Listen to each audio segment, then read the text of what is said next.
Welcome students, welcome to our channel. Today we are going to learn combination of resistors in parallel from chapter electricity of class 10 science. What is parallel combination?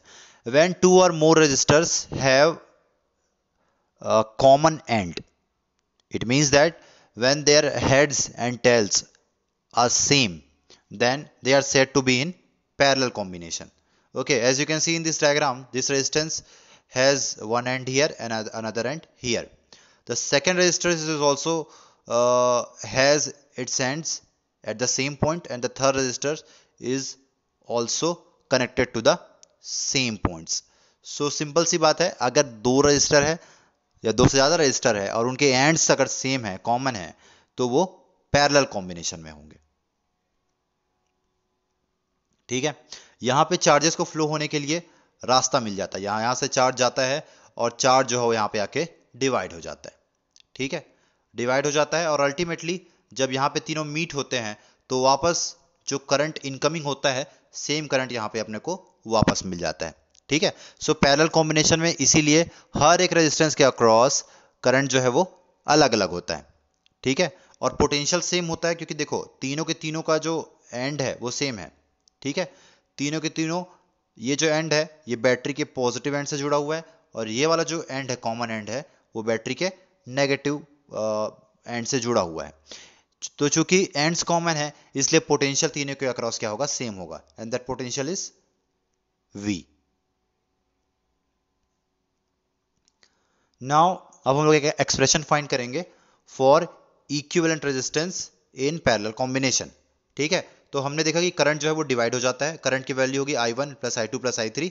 यहां से this is the total current is equal to V upon RT, where RT is total resistance of the circuit. The value of current is V upon R1, value of I2 is V upon R2 and value of I3 is V upon R3। मैंने पहले ही बता दिया है कि देखो potential की value तीनों में सेम होगी, इसलिए यहां पे कहीं भी V1 या V2 या V3 नहीं लिखा है। ठीक है, V जो है उसको कॉमन निकाल कर हम लोग काट देंगे और फाइनल ये हमारा एक्सप्रेशन है for equivalent resistance in parallel combination. Okay, तो यहां पे क्या रिजल्ट निकला कि जो टोटल रेजिस्टेंस आता है, total resistance, the reciprocal of total resistance is sum of reciprocal of individual resistance. ठीक है, ओके आगे देखते हैं उसमें क्या क्या होता है। The total resistance of a set of resistors in parallel is found by adding up the reciprocals of the resistance value and then taking the reciprocal of the total. ठीक है, हम लोग जब न्यूमेरिकल करेंगे तो और यहाँ पे बातें क्लियर हो जाएंगी। Potential is same through each resistor because the ends of resistor are at same potential. We have already talked about this. Current is divided across each resistor, ये भी अपने को पता है, बट कैसे डिवाइड होता है, तो करंट जो है वो रेजिस्टेंस के अकॉर्डिंग डिवाइड होता है। Current in a branch in parallel combination is inversely proportional to resistance. मतलब तीनों ब्रांचेस में मान लो R1 जो है वो मैक्सिमम रेजिस्टेंस है, सो वहां पे करंट जो है वो मिनिमम होगा। ठीक है, ठीक, current and resistance are inversely proportional to each other in a branch in parallel combination. In parallel combination, resistance decreases because it is the equivalent to increase in the cross section area of the increase in the cross section area of the conductor। ठीक है, सो यहाँ पे देखो, यहाँ पे जो current है वो यहाँ से जाता है ऐसे। ठीक है, और रेजिस्टेंस के अकॉर्डिंगली क्या हो जाता है, वो डिवाइड हो जाता है। ठीक है, डिवाइड हो रहा है तो यहाँ पे हम लोग ये जो चीज है, दिस इज इक्विवेलेंट टू, मतलब ये वैसा ही है जैसे कि किसी कंडक्टर के क्रॉस सेक्शन एरिया का इंक्रीज होना।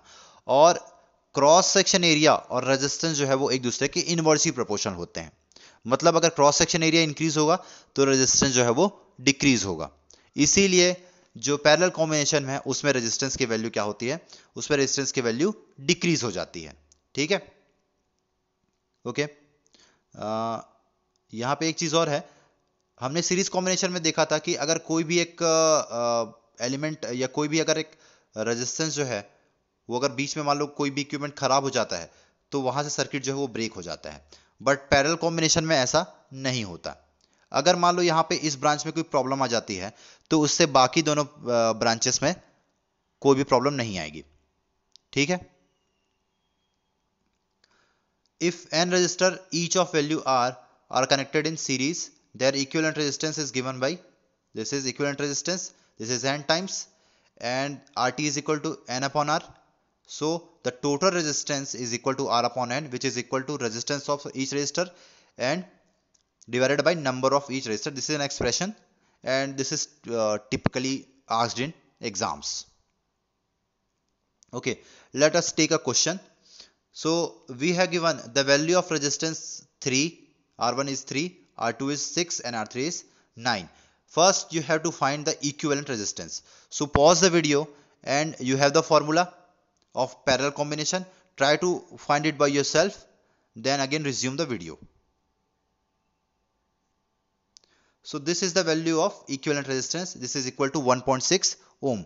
Here we can see the value of equivalent resistance. जो total resistance यहाँ पे आया है 1.6 ohm, ये सबसे छोटा है. ये इससे भी 3, 6 और 9. इसका मतलब parallel combination में जो resistance है वो decrease हो जाता है और किसी भी individual resistance से छोटा होता है. अब अपने पास इक्विवेलेंट जो रेजिस्टेंस है, टोटल रेजिस्टेंस है, उसकी वैल्यू है 1.6 ओम. नाउ अब हम लोग फाइंड करेंगे करंट की वैल्यू. सो हमारे पास यहाँ पे पोटेंशियल की वैल्यू है given. Okay, try to find the value of current from the given data. Okay, the value of current is 6.2 ampere. Okay, now again try to find the value of current in individual branches. Here you have the formula, the value of I1 is equal to V upon R1, और उसके हिसाब से फिर आप I2 और I3 भी निकाल सकते हैं.